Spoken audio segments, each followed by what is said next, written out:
Hi friends, welcome back to Patel computer YouTube channel. ವೀಕ್ಷಕರೇ, ಸಶಸ್ತ್ರ ಸೀಮಾ ಬಲ್ ಅಂದ್ರೆ SSB ಕಾನ್ಸ್ಟೇಬಲ್ ಹುದ್ದೆಗಳಿಗಾಗಿ ಆನ್ಲೈನ್ ಮೂಲಕ ಅರ್ಜಿಯನ್ನು ಕರೆಯಲಾಗಿರುತ್ತೆ. ಅದಕ್ಕೆ ಸಂಬಂಧಪಟ್ಟಂತೆ ಈ ವಿಡಿಯೋದಲ್ಲಿ ಸಂಪೂರ್ಣವಾಗಿ ಮಾಹಿತಿಯನ್ನು ತಿಳಿಸ್ಕೊಡ್ತೇನೆ. ಮೊದಲನೇದಾಗಿ ನಮ್ಮ ಚಾನಲ್ಗೆ ಏನಾದರೂ ನೋಡ್ತಾ ಇದ್ರೆ ನಮ್ಮ ಚಾನಲ್ಗೆ ಸಬ್ಸ್ಕ್ರೈಬ್ ಆಗಿ ಹಾಗೂ ಪಕ್ಕದಲ್ಲಿರುವ ಬೆಲ್ ಬಟನ್ ಅನ್ನು ಆನ್ ಮಾಡಿದನ್ನ ಮರಿಬೇಡಿ. ಸೊ ಫ್ರೆಂಡ್ಸ್, ವಿಡಿಯೋನ ಶುರು ಮಾಡೋಣ. ಸೊ ಫ್ರೆಂಡ್ಸ್, ಇದರಲ್ಲಿ ಯಾವ್ಯಾವ ಪೋಸ್ಟ್ಗಳು ಇಲ್ಲಿ ಖಾಲಿ ಇರ್ತವೆ ಅದಕ್ಕೆ ಸಂಬಂಧಪಟ್ಟಂತೆ ಹುದ್ದೆಗಳ ಹೆಸರು ನೋಡ್ತಾ ಇದ್ರೆ ಇಲ್ಲಿ ಮೊದಲನೇದಾಗಿ ಇಲ್ಲಿ washerman, barber, water carrier, waiter, tailor, gardener ಹಾಗೂ ಕೌಬಲರ್ ಅಂತ ಒಂದು ಹುದ್ದೆಗಳಿಗೆ ಮಾತ್ರ ಇಲ್ಲಿ ಅರ್ಜಿಯನ್ನು ಕರೆಯಲಾಗಿರುತ್ತೆ. ಅದಕ್ಕೆ ಸಂಬಂಧಪಟ್ಟಂತೆ ಈ ಒಂದು ಯಾವ್ಯಾವ ಹುದ್ದೆಗಳಿಗೆ ಎಷ್ಟು ಪೋಸ್ಟ್ ಖಾಲಿ ಇದಾವೆ ಹಾಗೂ ಯಾವ ಕೆಟಗರಿ ವೈಸ್ ಇದೆ ಅದನ್ನು ಡೀಟೇಲ್ಸ್ ಆಗಿ ಇಲ್ಲಿ ನೋಟಿಫಿಕೇಶನ್ ಅಲ್ಲಿ ಕೊಟ್ಟಿರ್ತಾರೆ.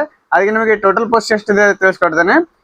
ಮೊದಲನೇದಾಗಿ ಇಲ್ಲಿ ಕಾನ್ಸ್ಟೇಬಲ್ ವೆಟರ್ನರಿ ಹುದ್ದೆಗಳಿಗೆ 34 ಹುದ್ದೆಗಳು ಖಾಲಿ ಇರುತ್ತೆ. ಕಾನ್ಸ್ಟೇಬಲ್ ಡ್ರೈವರ್ ಓನ್ಲಿ ಫಾರ್ ಮೇಲ್, ಇಲ್ಲಿ ಡ್ರೈವರ್ ಹುದ್ದೆಗಳಿಗೆ 553 ಇಲ್ಲಿ ಹುದ್ದೆಗಳು ಖಾಲಿ ಇರುತ್ತೆ. ಕಾನ್ಸ್ಟೇಬಲ್ ಗಾರ್ಡನರ್ ಅಂತ ಹುದ್ದೆಗೆ 41 ಪೋಸ್ಟ್ ಖಾಲಿ ಇರುತ್ತೆ. ಕಾನ್ಸ್ಟೇಬಲ್ ವಾಟರ್ ಕ್ಯಾರಿಯರ್ 5 ಹುದ್ದೆಗಳು ಖಾಲಿ ಇರುತ್ತೆ. ಕಾನ್ಸ್ಟೇಬಲ್ ಕಾಬ್ಲರ್ 25 ಪೋಸ್ಟ್ ಖಾಲಿ ಇರುತ್ತೆ. ಕಾನ್ಸ್ಟೇಬಲ್ ಟೈಲರ್ ಹುದ್ದೆಗಳು 41 ಖಾಲಿ ಇರುತ್ತೆ. ಕಾನ್ಸ್ಟೇಬಲ್ ವಾಷರ್ಮ್ಯಾನ್ ಹುದ್ದೆಗಳು 74 ಖಾಲಿ ಇರುತ್ತೆ. ಕಾನ್ಸ್ಟೇಬಲ್ ಬಾರ್ಬರ್ಗೆ 43 ಪೋಸ್ಟ್ ಖಾಲಿ ಇರುತ್ತೆ. ಕಾನ್ಸ್ಟೇಬಲ್ ವೇಟರ್ಗೆ 3 ಹುದ್ದೆ ಖಾಲಿ ಇರುತ್ತೆ. ಕಾನ್ಸ್ಟೇಬಲ್ ಕಾರ್ಪೆಂಟರ್ಗೆ 7 ಹುದ್ದೆ ಖಾಲಿ ಇರುತ್ತೆ. ಕಾನ್ಸ್ಟೇಬಲ್ ನರ್ಸಿಂಗ್ ಆರ್ಡರ್ಲೆ ಅಂತ 1 ಹುದ್ದೆ ಖಾಲಿ ಇರುತ್ತೆ. ಟೋಟಲ್ ಆಗಿ ಎಲ್ಲ ಸೇರಿ 827 ಹುದ್ದೆಗಳಿಗೆ ಖಾಲಿ ಇರುತ್ತೆ. ಅದಕ್ಕೆ ಸಂಬಂಧಪಟ್ಟಂತೆ ಒಂದು ಪೋಸ್ಟ್ ಅನ್ನು ಕರೆಯಲಾಗಿರುತ್ತೆ. ಇದರಲ್ಲಿ ಕೆಟಗರಿ ವೈಸ್ ಕೊಟ್ಟಿರ್ತಾರೆ. ಇಲ್ಲಿ ಅನ್ರಿಸರ್ವ್ಡ್ ಅಂತ ಒಂದು ಕೆಟಗರಿಗೆ 383 ಖಾಲಿ ಇರುತ್ತೆ. EWS ಹುದ್ದೆಗಳಿಗೆ 64 ಪೋಸ್ಟ್ ಖಾಲಿ ಇರುತ್ತೆ.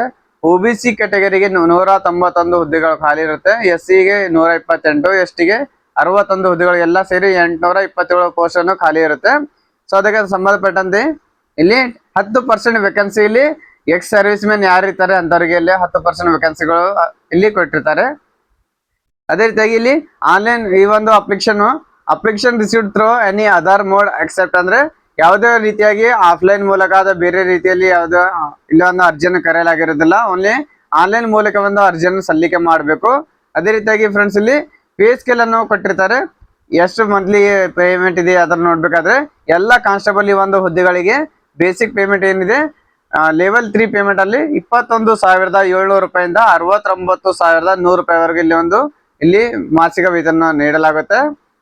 ಸೊ ಫ್ರೆಂಡ್ಸ್, ಅದೇ ರೀತಿಯಾಗಿ ಇಲ್ಲಿ ಎಲಿಜಿಬಿಲಿಟಿ ಕಂಡೀಷನ್ಸ್ ಏನು ನೋಡ್ಬೇಕಾದ್ರೆ ಇಲ್ಲಿ ಯಾವ್ಯಾವ ಕೆಟಗರಿಗೆ ಯಾವ್ಯಾವ ಪೋಸ್ಟ್ಗೆ ಹಾಗೂ ಎಷ್ಟು ಎಜುಕೇಶನ್ ಇರಬೇಕು ಅದು ಹಾಗೂ ಏಜ್ ಎಷ್ಟು ಇರಬೇಕು ಅದನ್ನು ಇಲ್ಲಿ ಡೀಟೇಲ್ಸ್ ಆಗಿ ಕೊಟ್ಟಿರ್ತಾರೆ. ಇಲ್ಲಿ ಮೊದಲನೇದಾಗಿ ಪೋಸ್ಟ್ ನೋಡ್ಬೇಕಾದ್ರೆ ಕಾನ್ಸ್ಟೇಬಲ್ ವೆಟರ್ನರಿ ಹುದ್ದೆಗೆ ಇಲ್ಲಿ 18 ಮಿನಿಮಮ್ ಏಜ್ 18 ಇರಬೇಕು. 27 ವರ್ಷಕ್ಕಿಂತ ಕಡಿಮೆ ಇರಬೇಕು. ಅಂದ್ರೆ ಗರಿಷ್ಠ ವಯೋಮಿತಿ 27 ವರ್ಷ ನಿಗದಿಪಡಿಸಲಾಗಿರುತ್ತೆ. ಅದಕ್ಕೆ ಇಲ್ಲಿ ಯಾವ ಕ್ವಾಲಿಫಿಕೇಶನ್ ಬೇಕು ಅಂತಂದ್ರೆ 10th ಕ್ಲಾಸ್ ಪಾಸ್ ಇರಬೇಕು. ಅದಕ್ಕೆ ಸೈನ್ಸ್ ಸಬ್ಜೆಕ್ಟ್ ಅನ್ನು ಹೊಂದಿರತಕ್ಕಂತ ಒಂದು 10th ಕ್ಲಾಸ್ ಬೋರ್ಡ್ ಅಲ್ಲಿ ಸೈನ್ಸ್ ಸಬ್ಜೆಕ್ಟ್ ಇರಬೇಕಾಗುತ್ತೆ. ಅದ್ರ ಜೊತೆಗೆ 1 ವರ್ಷ ಎಕ್ಸ್ಪೀರಿಯನ್ಸ್ ಇರಬೇಕು ಟ್ರೀಟ್ಮೆಂಟ್ ಅಲ್ಲಿ. ಯಾವುದೇ ಒಂದು ವೆಟರ್ನರಿ ಹಾಸ್ಪಿಟಲ್ ಅಲ್ಲಿ ಕೆಲಸ ಮಾಡಿದಂತ ಒಂದು ವರ್ಷದ ಎಕ್ಸ್ಪೀರಿಯನ್ಸ್ ಸರ್ಟಿಫಿಕೇಟ್ ಇದ್ರೆ ಅವರು ಈ ಒಂದು ಹುದ್ದೆಗೆ ಅರ್ಜಿಯನ್ನು ಸಲ್ಲಿಕೆ ಮಾಡಬಹುದು. ಸೊ ಅದೇ ರೀತಿಯಾಗಿ ಎರಡನೇದಾಗಿ ಕಾನ್ಸ್ಟೇಬಲ್ ಡ್ರೈವರ್ಗೆ ಇಲ್ಲಿ ಮಿನಿಮಮ್ ಏಜ್ ಅಂತಂದ್ರೆ ಕನಿಷ್ಠ ವಯೋಮಿತಿ 18 ವರ್ಷ ನಿಗದಿಪಡಿಸಲಾಗಿರುತ್ತೆ ಹಾಗೂ ಗರಿಷ್ಠ ವಯೋಮಿತಿ 27 ವರ್ಷ ಇಲ್ಲಿ ಕಂಪ್ಲೀಟ್ ಆಗಿರ್ಬೇಕು. ಇವರಿಗೆ ಏನೇನ್ ಬೇಕಂತಂದ್ರೆ 10ನೇ ಕ್ಲಾಸ್ ಅನ್ನು ಪಾಸ್ ಆಗದಂತ ಅಭ್ಯರ್ಥಿಗಳು ಅರ್ಜಿಯನ್ನು ಸಲ್ಲಿಕೆ ಮಾಡಬಹುದು. ಅದರ ಜೊತೆಗೆ ಹೆವಿ ಬ್ಯಾಡ್ಜ್ ನಿಮ್ಮೊಂದು ಡ್ರೈವಿಂಗ್ ಲೈಸೆನ್ಸ್ ಇರಬೇಕಾಗುತ್ತೆ, ಅಂತವ್ರು ಅರ್ಜಿಯನ್ನು ಸಲ್ಲಿಕೆ ಮಾಡಬಹುದು. ಅದೇ ರೀತಿಯಾಗಿ ಇಲ್ಲಿ constable gardener, water carrier, cobbler, tailor, washerman, barber, waiter ಒಂದು ಹುದ್ದೆಗಳಿಗೆ ಕನಿಷ್ಠ ವಯೋಮಿತಿ 18 ವಯಸ್ಸು ಪೂರೈಸಿರಬೇಕು ಹಾಗೂ 23 ವರ್ಷ ಗರಿಷ್ಠ ವಯೋಮಿತಿಯನ್ನು ನಿಗದಿಪಡಿಸಲಾಗಿರುತ್ತೆ. ಅವಾಗ ಇದ್ದಂತ ಅಭ್ಯರ್ಥಿ ಅರ್ಜಿ ಸಲ್ಲಿಕೆ ಮಾಡಬಹುದು. ಇದಕ್ಕೆ ಬೇಕಾದಂತ ಏನೇನು ಎಜುಕೇಶನ್ ಬೇಕಂದ್ರೆ 10ನೇ ಕ್ಲಾಸ್ ಅನ್ನು ಪಾಸ್ ಆದಂತ ಅಭ್ಯರ್ಥಿಗಳು ಇಲ್ಲಿ ಅರ್ಜಿಯನ್ನು ಸಲ್ಲಿಕೆ ಮಾಡಬಹುದು. ಅದ್ರ ಜೊತೆಗೆ 2 ವರ್ಷ ವರ್ಕ್ ಎಕ್ಸ್ಪೀರಿಯನ್ಸ್ ಇರಬೇಕಾಗುತ್ತೆ. ಯಾವ ಟ್ರೇಡ್ಗೆ ನೀವು ಅರ್ಜಿಯನ್ನು ಸಲ್ಲಿಕೆ ಮಾಡಿರ್ತಾರ ಆ ಒಂದು ಟ್ರೇಡ್ಗೆ 2 ವರ್ಷ ಎಕ್ಸ್ಪೀರಿಯನ್ಸ್ ಇರಬೇಕು. ಸೊ ಅದೇ ರೀತಿಯಾಗಿ ಫ್ರೆಂಡ್ಸ್ ಇಲ್ಲಿ ನೋಡಬಹುದು, ಇಲ್ಲಿ ಕಾನ್ಸ್ಟೇಬಲ್ ಕಾರ್ಪೆಂಟರ್ ಹುದ್ದೆಗಳಿಗೆ 18 ವರ್ಷ ಇಲ್ಲಿ ಕನಿಷ್ಠ ವಯೋಮಿತಿ ನಿಗದಿಪಡಿಸಲಾಗಿರುತ್ತೆ ಹಾಗೂ 25 ವರ್ಷ ಗರಿಷ್ಠ ವಯೋಮಿತಿ ನಿಗದಿಪಡಿಸಲಾಗಿರುತ್ತೆ. ಇದಕ್ಕೆ ಕ್ವಾಲಿಫಿಕೇಶನ್ ನೋಡ್ತಾ ಇದ್ರೆ SSLC ಪಾಸ್ ಆದಂತ ಅಭ್ಯರ್ಥಿ ಇಲ್ಲಿ ಅರ್ಜಿಯನ್ನು ಸಲ್ಲಿಕೆ ಮಾಡಬಹುದು. ಅದೇ ರೀತಿಯಾಗಿ 2 ವರ್ಷದಲ್ಲಿ ವರ್ಕ್ ಎಕ್ಸ್ಪೀರಿಯನ್ಸ್ ಇರಬೇಕಾಗುತ್ತೆ.